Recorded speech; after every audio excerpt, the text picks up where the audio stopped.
시청자 여러분 안녕하십니까. 충남 아산FC가 대구FC와 승강 플레이오프 1차전에서 4대3으로 승리를 거두며 1부 리그 진출에 한 발 더 다가섰습니다. 오늘 일요일 대구에서 열리는 원정 2차전에서 비기기만 해도 창단 후 첫 승격을 이루게 됩니다.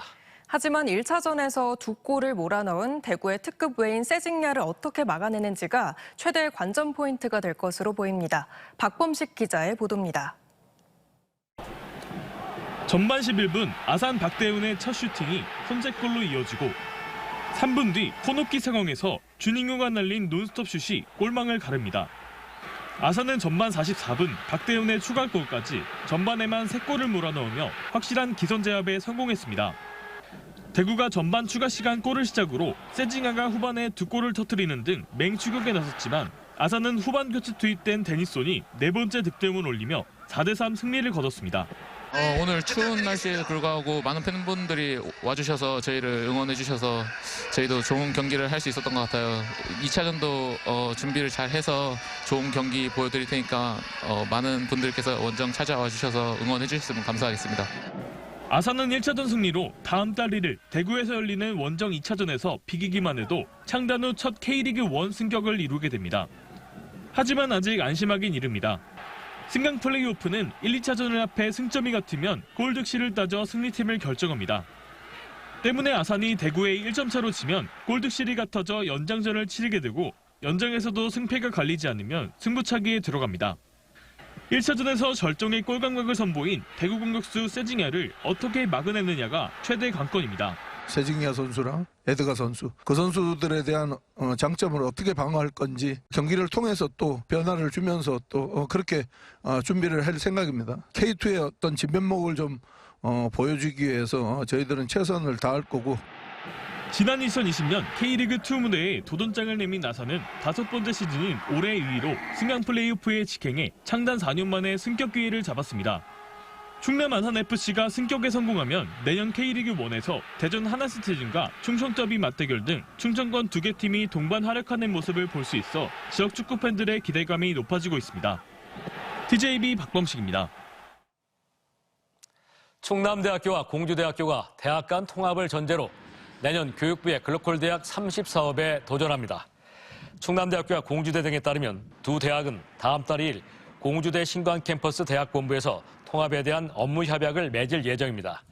이번 통합 논의는 지난 8월 교육부의 글로컬 대학 본지정 탈락 이후 급물살을 타 두 대학이 본지정에 성공할 경우 글로컬 대학 최초의 초광역 통합 모델이 될 것으로 기대됩니다.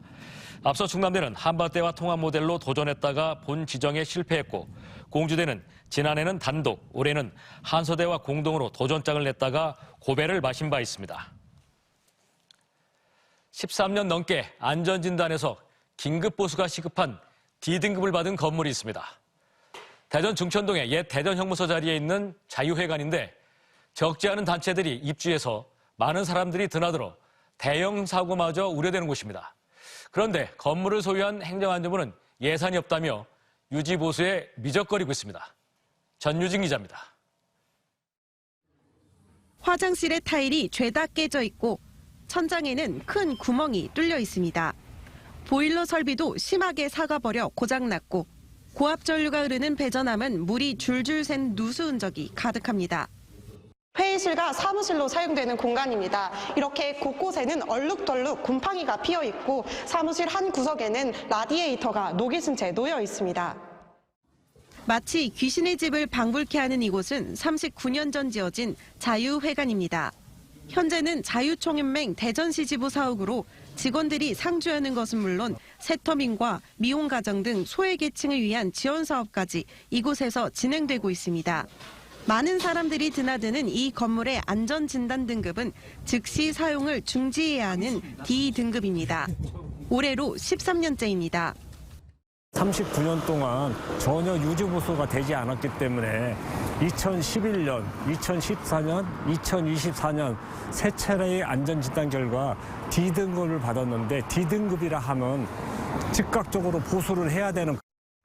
국민 모금 활동을 벌여 건물을 지은 뒤 1985년 정부에 기부 체납한 자유총연맹은 2005년 이후 매년 약 500만 원의 사용료를 내고 있습니다. 하지만 건물 소유주인 행정안전부가 예산 부족을 이유로 유지 보수에 손을 놓으면서 건물이 13년째 방치되고 있는 겁니다. 아직 뭔가 이루어지지 않는 것이 우리 유족으로서는 매우 속상하다 못해 한탄스럽습니다. 행정안전부는 TJB와 통화해서 긴급성을 인지하고 있다며 올해 처음으로 20억가량의 예산을 신청해 국회에서 심의 중이라고 밝혔습니다. 다만 그동안 우선순위에 밀려 예산이 제대로 배정되지 않았고 정부의 세수 결손이 2년째 이어지는 상황에서 제대로 유지 보수가 이뤄질지는 미지수입니다. TJB 전유진입니다. 지난 6월부터 논산 양촌면에서 무기 생산에 들어간 방산업체 코리아 디펜스 인더스트리와 관련해 민주당 황명선 의원과 국민의힘 소속 백성현 논산시장의 공방이 가열되고 있습니다. 황 의원은 지난 14일 국회에서 기자회견을 열고 논산에 유엔도 금지한 집속탄을 생산하는 대규모 산업단지를 추가로 조성하고 있다며 국제사회의 지탄을 받을 것이라고 주장했습니다. 백 시장은 이에 대해 좋은 일자리로 지역 소멸을 막는 게 급선무라며 괴담으로 시민을 분열시키지 말라고 반박한 가운데 일부 주민들은 다음 달 4일 황명선 의원실 앞에서 대규모 시위를 예정해 긴장이 고조되고 있습니다. 세종시가 금강 세종 구간에 운영 중인 소규모 유람선이 야생생물에 심각한 영향을 준다는 일부 환경단체의 주장이 사실과 다르다고 반박했습니다. 세종시는 이응다리 달빛배 시범 사업은 전기 배터리 동력을 사용해 생태 환경에 미치는 영향이 없고 고도로 날거나 활주 형태로 비행하는 철새류의 습성상 달빛배 운행에 따른 악영향은 크지 않다고 주장했습니다. 또 진주 남강 유등축제 등 환경 영향 평가 등을 실시한 타 시도의 사례를 봐도 강을 주제로 하는 축제가 야생동물에 미치는 영향은 매우 적다고 설명했습니다.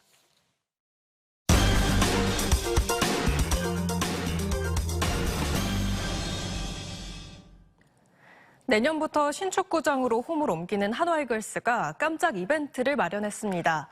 지난 39년간 홈구장으로 썼던 한화이글스 파크를 팬들에게 돌려준다는 의미로 외야에 아이스링크를 설치한 건데요. 앞으로 닷새간 야구 팬들이 스케이트를 타며 이글스 파크에서 마지막 추억을 쌓게 됩니다. 조형준 기자가 현장을 다녀왔습니다. 지난 9월 올해 정규 시즌 마지막 경기를 끝으로 대전 한화생명 이글스파크와 작별을 구했던 한화이글스.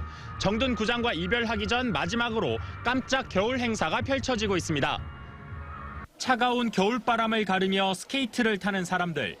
겨울비가 추적추적 내리는 날씨에도 기념사진을 찍느라 여념이 없고 얼굴에선 웃음꽃이 떠나지 않습니다. 39년간 한화 선수들이 누비던 이글스파크 외야에 팬들을 위한 아이스링크가 만들어졌습니다. 가로 40m, 세로 25m로 국제 규격보단 조금 작지만 추억을 쌓기엔 충분합니다. 스케이트장하고 팬사인회 한다고 해갖고 회사 반차 내고 애들은 학원 안 간다고 하고 여기 온 거예요. 재밌을 것 같고 기대돼요. 국내 최초로 야구장에 생긴 아이스링크를 누비며 팬들은 구장과 마지막 순간을 기억에 담습니다. 한화 이글스가 이제 여기서 마지막이잖아요. 마지막이라서 윈터랜드 한다 해서 예매하려고 했는데 또 될 줄 몰랐는데 돼가지고 기분 좋게 오게 됐네요. 오늘부터 주말을 포함해 닷새간 진행되는 이번 행사엔 한화 이글스 선수단도 사인회를 여는 등 팬들과 직접 만나 소통할 예정입니다. 대전에서 접하기 쉽지 않았던 아이스링크라는 콘텐츠를 통해 구단의 이벤트를 지역 축제로 발전시키는 지역 밀착 마케팅의 일환으로 진행하고자 했습니다. 한편 내년 개막전을 목표로 준공 중인 새 구장, 베이스볼 드림파크가 공정률 90% 수준인 가운데 대전시는 기존 이글스파크를 개보수해 생활체육시설로 활용하는 방안 등을 검토하고 있습니다. TJB 조형준입니다. 대전 서구와 유성구가 특수영상 콘텐츠 분야 지역특화 발전 특구로 최종 지정됐습니다. 이번 지정에 따라 대전 만년동과 월평동, 도룡동 등 갑천 일대 132만 제곱미터 구역을 지역특화 발전 특구로 지정하고 오는 2029년까지 1,767억 원을 들여 특수영상 콘텐츠 산업 고도화 지원과 인프라 구축, 도시 브랜드 강화 등 4개의 특화 사업을 본격적으로 추진하게 됩니다. 서구와 유성구는 특구 조성 조성으로 기업 유치와 인구 증가, 고용 창출 등 지역 경제 활성화에 기여할 것으로 보고 있습니다.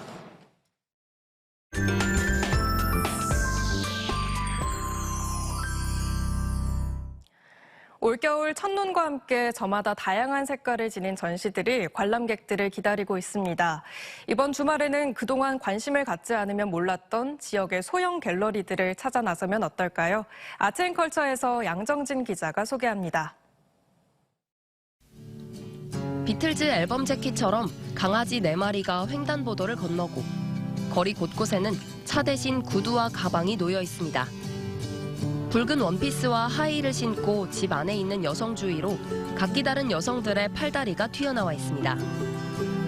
꽃과 보석, 명품 등으로 사랑을 쟁취하기 위해 수많은 남성들이 스타킹 위를 등산하듯 힘겹게 오릅니다. 보여주기식 소비와 무한 경쟁의 늪에 빠진 현대인의 삶을 유머와 위트로 녹여낸 겁니다. 진정한 가치와 의미를 찾기 위해선 물질적 소유에 대한 집착에서 벗어나야 한다는 메시지를 담았습니다.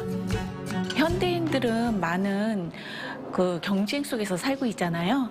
그 경쟁하는 고달픔을 이렇게 즐겁게 풀어내기 위해서 초현실주의를 바탕으로 해서 한 여성이 무언가를 피하는 듯 가시가 돋친 숲을 뛰어다니고 주저앉은 여성의 뒷모습에선 큰 상실감이 느껴집니다. 산속의 파란 건물로 황급히 들어가는 발걸음에선 당장이라도 도망치고 싶은 두려움이 드러나는 듯합니다. 나뭇잎 하나 없는 채 독특한 무늬를 가진 나무들은 사막 한가운데 홀로 덩그라니 놓인 듯 보입니다. 여행에서 본 풍경들이 그날의 기분과 날씨, 개개인의 상황에 따라 다르게 느껴지는 모습을 그려냈습니다. 대상 속에서 제가 보고 싶은 것, 또 제 감정, 그날에 틀린 저의 이야기가 담겨 있기 때문에 좀 멀리 떨어져서 자기의 감정을 표현하는 그런 시간을 가졌으면 좋겠다는. 이미 독자적인 작품 세계를 확립한 작가부터 최근 활발하게 조명되는 작가까지. 갤러리 레오 개관 전시 감상에서 소장으로 해서는 한국 중견 작가 5명의 작업에 대한 진지한 탐구와 자기 진정성 등을 표현한 작품들을 만나볼 수 있습니다. TJB 양정진입니다. TJB 조혜원, 김철진 취재기자와 김경환, 박금상 영상기자가 지난 1월 연속 보도한 최초 보고 마약 지도로 말한다가 제18회 한국조사보도상 방송부문을 수상했습니다. 학회는 해당 보도가 식약처의 하수역학 마약 검사 데이터를 토대로 마약 지도를 제작해 과학적인 측면에서 마약 문제 예방과 해결책을 제시한 점이 돋보였다고 평가했습니다. 지난 2007년 제정된 한국조사보도상은 매년 신문과 방송, 인터넷 부문에 발표된 기사 가운데 우수 보도물을 시상하고 있습니다. 임진왜란 당시 의병을 일으켜 금산에서 700의사와 함께 순절한 의병장 중봉조원 선생의 사상을 기리기 위한 학술대회가 금산 청산회관에서 열렸습니다. 대회에서는 중봉조원 선생 연구의 현황과 과제를 주제로 한 건양대 김문준 교수의 기조 강연을 시작으로 선생의 사상과 금산 2차 전투에 대한 학술 발표와 토론이 이어졌습니다. 대전시 교육청은 대전사랑 사회복지공동모금회로부터 긴급 위기 취약계층 학생 지원을 위한 2024년 꿈이름 사제 행복동행 모금액 2억 원을 전달했습니다. 오늘 전달받은 성금은 매년 진행되는 일선학교 교직원들의 제자사랑 나눔 캠페인을 통해 조성된 모금액으로 올 한 해 보호자의 실직, 재해 피해, 학생의 질병 등 예기치 못한 상황에 처한 취약계층 학생들에게 전달됐습니다. 충남대학교 총동문회가 강도무 기산 엔지니어링 회장과 오덕근 서울 F&B 대표, 이영석 충남대 교수, 이진숙 전 충남대 총장, 조승래 더불어민주당 국회의원 등 5명의 동문을 자랑스러운 충대인상 수상자로 선정했습니다. 자랑스러운 충대인상은 국가와 사회 발전에 공헌한 동문에게 수여하는 상으로 시상식은 다음 달 10일 충남대 총동문회 송년의 밤에서 진행됩니다. 제8회 충남 청소년 문학상 시상식과 출판 기념회가 수상 학생과 지도작가 등 100여 명이 참석한 가운데 충남교육청 대강당에서 열렸습니다. 시상식에서는 입상 학생들에 대한 시상과 함께 입상 작품을 주제로 한 낭독극, 심사 작가들에 대한 심사평이 이어졌습니다. 한편 충남교육청은 과정 중심의 글쓰기 활동 내실화를 위해 지난 3월부터 충남도 내 중고등학생들을 대상으로 온라인 글쓰기 지도와 청소년 문예교실 등을 운영해 왔습니다. 오주영 대한세팍타크로협회 회장이 내년 1월 13일에 치러지는 제42대 대한체육회장 선거 출마를 공식 선언했습니다.